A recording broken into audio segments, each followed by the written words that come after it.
हूं प्रियंका। स्वागत है आपका फिर से मेरे क्लास लर्निंग इंग्लिश में। आज की वीडियो में मैं आपके लिए लेकर आई हूं घर पर बोले जाने वाले कुछ इंग्लिश सेंटेंसेस। अगर आप अपने इंग्लिश स्पीकिंग की प्रैक्टिस करना चाहते हैं तो घर से कोई अच्छी जगह हो ही नहीं सकती है, क्योंकि घर पे हम बहुत ही कंफर्टेबल फील करते हैं। किसी से बातचीत करते टाइम हम बिल्कुल हेजिटेट नहीं करते हैं, हिचकिचाते नहीं हैं, बहुत ही आसानी से हम एक दूसरे से बात करते हैं। तो इस वीडियो में आप सीखने वाले हैं कुछ ऐसे डेली यूज सेंटेंसेस जो आप अपने घर पे बहुत ही आसानी से बोलकर अपने इंग्लिश स्पीकिंग की प्रैक्टिस कर सकते हैं। तो without wasting time let's get started the video. तो आज का पहला सेंटेंस है जाग जाओ। जैसे कोई नींद में है, कोई सोया हुआ है, आप किसी को जगाना चाहते हैं कि जाग जाओ, तो उसे आप इंग्लिश में बोलेंगे वेक अप। ठीक है, तो जब भी आपको किसी को नींद से जगाना है, कोई सोया हुआ है, आप उसे जगाना चाहते हैं कि उठ जाओ तो या जाग जाओ, तो उसे आप इंग्लिश में बोलेंगे वेक अप। जो हम मतलब बहुत बार यूज करते हैं, मतलब क्या ये ऐसा सेंटेंस नहीं है जो अपने घर पे हम यूज नहीं करते हैं। बहुत बार बोलते हैं कि जाग जाओ या उठ जाओ, या आपके घर में कोई बच्चा है तब अपने बच्चे से बोलते हैं कि उठ जाओ, जाग जाओ, तो उसे आप इंग्लिश में बोलेंगे वेक अप। एंड अगला सेंटेंस है टीवी चालू कर दो, जो बहुत ही कॉमन सेंटेंस है। हम दिन में कितनी बार बोलते हैं कि टीवी चालू कर दो या टीवी ऑन कर दो, तो उसे आप इंग्लिश में बोलेंगे टर्न ऑन द टीवी। देखिए, टर्न ऑन एक फ्रेजल वर्ब है जिसका मतलब यहाँ पे है चालू करने या ऑन करने से। ठीक है, तो जब भी आपको बोलना है कि टीवी चालू कर दो तो आप बोलेंगे टर्न ऑन द टीवी, या बोल सकते हैं switch on the TV, switch on the TV, या बोल सकते हैं turn on the TV, switch on the TV. दोनों में से आप किसी का भी यूज कर सकते हैं। जैसे आपको बोलना है कि पंखा चालू कर दो तो क्या हो जाएगा टर्न ऑन द फैन। ठीक है, या आपको बोलना है कि फ्रिज चालू कर दो तो क्या हो जाएगा टर्न ऑन द फैन या switch on the fan. Fridge चालू कर दो, टर्न ऑन द फ्रिज या स्विच ऑन द फ्रिज। तो इस तरह से आप बहुत सारे सेंटेंसेस बना सकते हैं। अब देखिए, जैसे आपको बोलना है कि टीवी बंद कर दो, यहाँ पे हमने चालू करने के लिए लगाया टर्न ऑन या स्विच ऑन। ठीक है, जब आपको कहना हो कि टीवी बंद कर दो तो या फैन बंद कर दो, लाइट बंद कर दो, तो बंद करने के लिए आपको कुछ भी नहीं करना है, ऑन की जगह आपको लगा देना है ऑफ, यहाँ पे भी ऑफ। ठीक है, तो आपको बोलना है, अगर बंद करने की बात करेंगे तो बोलेंगे turn off the TV, TV बंद कर दो टर्न ऑफ द टीवी या स्विच ऑफ द टीवी। पंखा बंद कर दो टर्न ऑफ द फैन या स्विच ऑफ द फैन।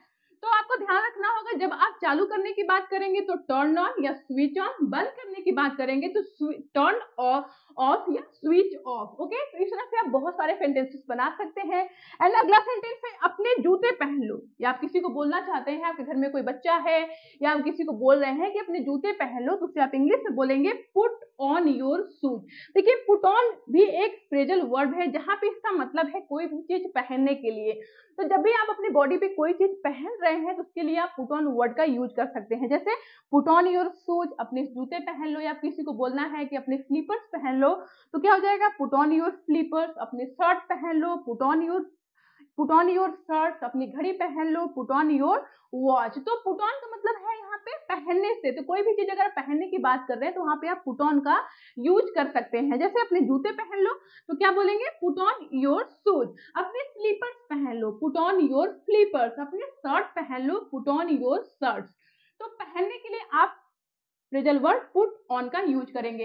अगर वही चीज निकालने की बात करेंगे, अगर आपको किसी को बोलना है कि अपने शूज निकाल लो या शर्ट निकाल दो या उतार दो, तो उसे आप इंग्लिश में बोलेंगे टेक ऑफ। ठीक है, देखिए, पहनने के लिए आप पुट ऑन का यूज करेंगे और निकालने के लिए टेक ऑफ। टेक ऑफ भी एक फ्रेजल वर्ड है जिसका मतलब है कि कोई भी चीज पहना हुआ उतारना। ठीक है, तो अपने जूते पहन लो तो होगा पुट ऑन योर शूज, अपने जूते उतार दो या निकाल दो तो हो जाएगा take off your shoes.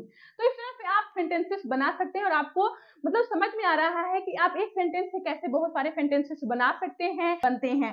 Next sentence है आवाज कम कर दो। जैसे आप कोई चीज टीवी देख रहे हैं या गाने सुन रहे हैं तो आप किसी को बोलना चाहते हैं कि आवाज कम कर दो, तो उसे आप इंग्लिश में बोलेंगे टर्न द वॉल्यूम डाउन। देखिए, टर्न डाउन एक फ्रेजल वर्ब है जिसका मतलब है कि आवाज कम कर दो।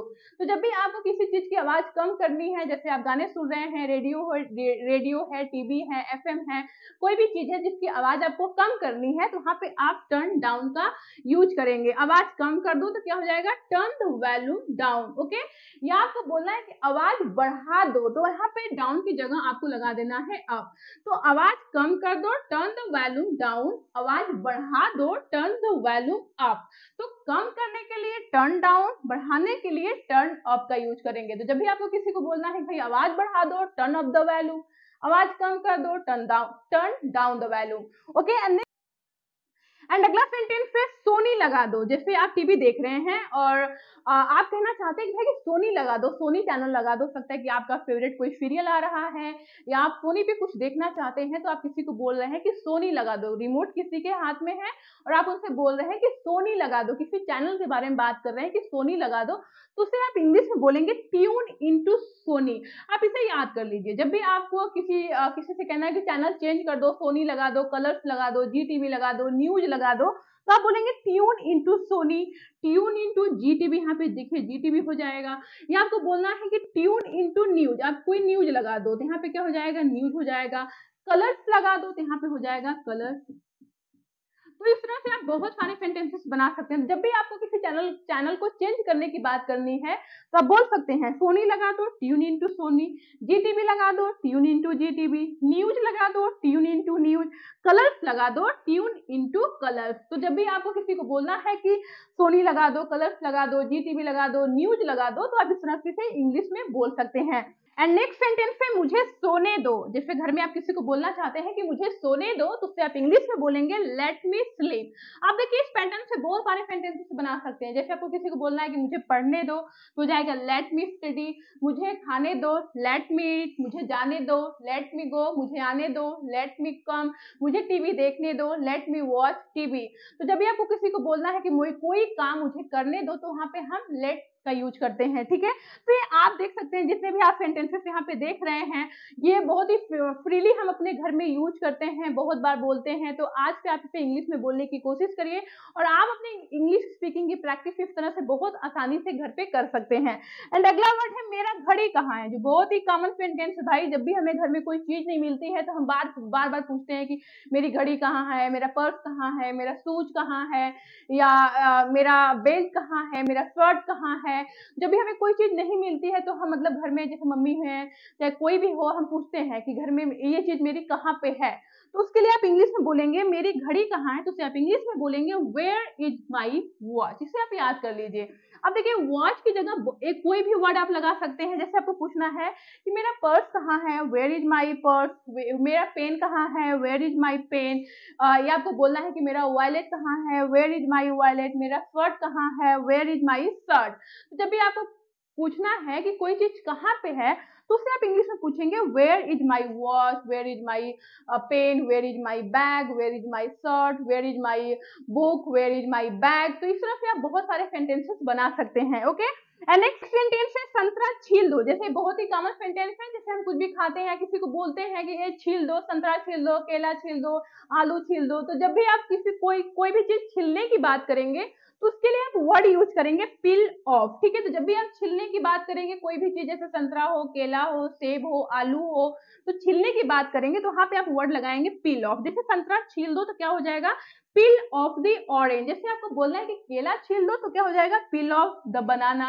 सेब छील दो, पिल ऑफ द एप्पल। आलू छील दो, पिल ऑफ द पोटैटो। तो इस तरह से आप बहुत सारे सेंटेंसेस बना सकते हैं। तो जब भी आपको कहना है कोई भी चीज छील दो तो उसके लिए आप वर्ड यूज करेंगे पिल ऑफ। ओके, एंड अगला सेंटेंस है बिस्तर बना दो। जैसे मतलब कोई सोया हुआ है, सो के उठा और आप बोलना चाहते हैं कि बिस्तर बना दो या बिस्तर ठीक कर दो। जैसे मतलब जो पिलो है इधर उधर पड़ा हुआ है, बेडशीट मतलब इधर उधर है, आप बोलना चाहते हैं कि बिस्तर बना दो या बिस्तर लगा दो, तो उसके लिए आप इंग्लिश में बोलेंगे मेक द बेड। ठीक है, बिस्तर बना दो या बिस्तर लगा दो, मतलब दोनों ही सेंस में आप बोलेंगे मेक द बेड। ठीक है, तो बिस्तर बनाने के लिए हम वर्ड यूज करते हैं मेक द बेड, बिस्तर बना दो। एंड नेक्स्ट सेंटेंस है बिस्तर से उतरो। जैसे कोई बिस्तर पे बैठा हुआ है और आप बोलना चाहते हैं कि बिस्तर से उतरो। हो सकता है कोई बच्चा है घर में आपके और बिस्तर पे बैठा हुआ है, आप बोलना चाहते हैं कि बिस्तर से उतरो, तो आप बोलेंगे get off the bed. Get off भी एक फ्रेजल वर्ब है जहां पे इसका मतलब है उतरने से। तो अगर आप किसी को बोलना चाहते हैं कहीं से उतरने के लिए, तो वहां पे आप वर्ड लगाएंगे गेट ऑफ। जैसे आपको बोलना है कि सोफे से उतरो, तो हो जाएगा get off the sofa. Table से उतरो, गेट ऑफ द टेबल। ठीक है, अब गेट ऑफ का मतलब जैसे आपको बोलना है ना कि बस से उतरो, किसी भी गाड़ी से भी उतरने के लिए, गाड़ी को इंग्लिश में व्हीकल बोलते हैं, किसी भी व्हीकल से भी उतरने के लिए हम गेट ऑफ लगाएंगे। जैसे बस से उतरो, get off the bus play, और ट्रेन से उतरो, get off the train. Car से उतरो तो बोलेंगे get off the car. Okay, तो इस तरह से आप सेंटेंसेस बना सकते हैं। तो गेट ऑफ का मतलब है यहाँ से उतरने से, बेड से उतरो, get off the bed, table से उतरो, get off the table, car से उतरो, गेट ऑफ द कार, बस से उतरो, गेट ऑफ द बस। तो इस तरह से आप बहुत सारे सेंटेंसेस बना सकते हैं। नेक्स्ट है उसे जुकाम है, जैसे हम कहते हैं घर में कि यार उसे जुकाम है, तो उसे आप इंग्लिश में बोलेंगे सी हैज अ कोल्ड। अगर कोई लड़की है तो सी, अगर आप किसी लड़के की बात कर रहे हैं तो यहाँ पे ही हो जाएगा, ठीक है। उसे जुकाम है, सी हैज अ कोल्ड। उसे बुखार है तो कोल्ड की जगह फीवर हो जाएगा यहाँ पे, ठीक है। उसका सर दर्द कर रहा है, she has a headache, she has a fever, she has a cold. तो इस तरह से आप सेंटेंसेस बना सकते हैं। ओके, जैसे आपको बोलना है कि भाई मुझे बुखार है या मुझे जुकाम है, तो बोलेंगे I have a cold, I have a cold, ठीक है। तो किसी अब दूसरे बंदे के बारे में बात करें कि उसे बुखार है या उसे जुकाम है, तो हैज लगाएंगे। जब अपने खुद के बारे में बात करेंगे तो have, I have a cold, I have a headache, I have a fever, मुझे बुखार है, ठीक है। तो इस तरह से आप सेंटेंसेस। एंड अगला सेंटेंस है मुझे परेशान मत करो। जैसे घर में कोई बच्चा है और आपको परेशान कर रहा है, कुछ काम कर रहे हैं, आपको परेशान कर रहा है, कोई आपको परेशान कर रहा है, आप बोलना चाहते हैं कि मुझे परेशान मत करो, तो उसे आप इंग्लिश में बोलेंगे डोंट बॉदर मी। देखिए बॉदर का मतलब होता है किसी को परेशान करना, तंग करना। तो आप बोलना चाहते हैं कि मुझे परेशान मत करो, तो बोलेंगे डोंट बॉदर मी। ओके, तो आप देख सकते हैं जितने भी सेंटेंसेस अभी तक हमने देखा है बहुत ही मतलब कॉमन है, जो हम अपने घर में बहुत ही फ्रिक्वेंटली जिन्हें यूज करते हैं। तो आई होप, मैं आशा करती हूँ कि आप इन्हें अब से इन्हें इंग्लिश में बोलने की कोशिश करिए। अगर आप अपने इंग्लिश स्पीकिंग की प्रैक्टिस करना चाहते हैं तो बहुत ही सिंपल है। अगर आप एक बार इन्हें याद कर लेते हैं तो बहुत ही आसानी से आप इन्हें बोल सकते हैं और आप एक पैटर्न से बहुत सारे सेंटेंसेस बना सकते हैं। ओके, नेक्स्ट है मुझे भूख लगी है। जैसे घर में बोलते हैं यार मुझे भूख लगी है, तो उसे आप इंग्लिश में बोलेंगे आई एम हंग्री। देखिए हंग्री का मतलब होता है भूख लगना, तो मुझे भूख लगी है, आई एम हंग्री। जैसे आप देखिए यहाँ से इस पैटर्न से भी बहुत सारे सेंटेंसेस बना सकते हैं। जैसे मुझे प्यास लगी है, तो हंग्री की जगह थर्स्टी हो जाएगा, आई एम थर्स्टी।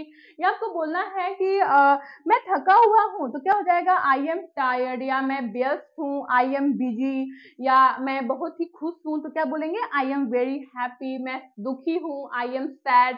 तो इस तरह से आप सेंटेंसेस बना सकते हैं। तो मुझे भूख लगी है, I am hungry.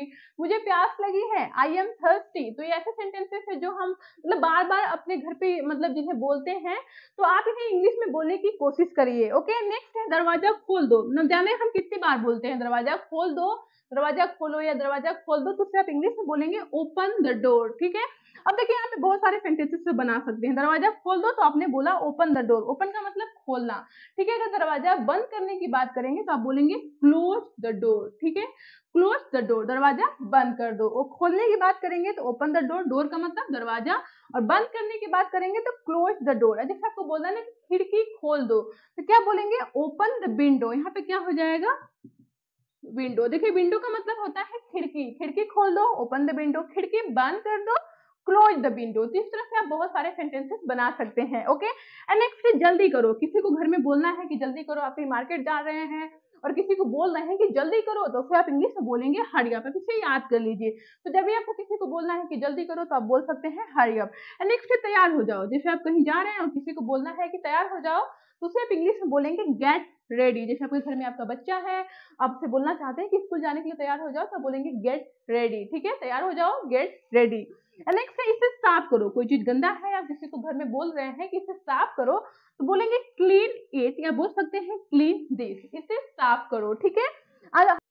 And last sentence है इसे खाओ। तो सिर्फ इंग्लिश में बोलेंगे ईट दिस। घर में आपका बच्चा है या किसी को बोलना चाहते हैं कि इसे खाओ, तो बोलेंगे ईट दिस। देखिए आप इस तरह से भी बहुत सारे सेंटेंसेस बना सकते हैं। बहुत ही इजी सेंटेंस है जो दो वर्ड से मिलकर बना है। जैसे आपको बोलना है कि इसे पढ़ो, तो क्या हो जाएगा, रीड दिस, रीड दिस, ठीक है। जैसे आपको बोलना है कि इसे पी लो, तो क्या बोलेंगे, ड्रिंक दिस। तो इस तरह से आप बहुत सारे सेंटेंसेस बना सकते हैं। इसे लिखो, राइट इट डाउन, या इसे मतलब इसे दोहराओ, रिपीट इट, ठीक है। तो इस तरह से आप बहुत सारे सेंटेंसेस बना सकते हैं। तो आई होप आप जितने भी सेंटेंसेस आज की वीडियो में सीखे हैं आपके लिए बहुत ही यूजफुल हो, और आप इस वीडियो से कुछ सीख पाए हो, और आपको ये वीडियो पसंद आई है तो please like the video and subscribe my channel. मिलते हैं नेक्स्ट वीडियो के साथ, तब तक के लिए बाय एंड कीप प्रैक्टिसिंग।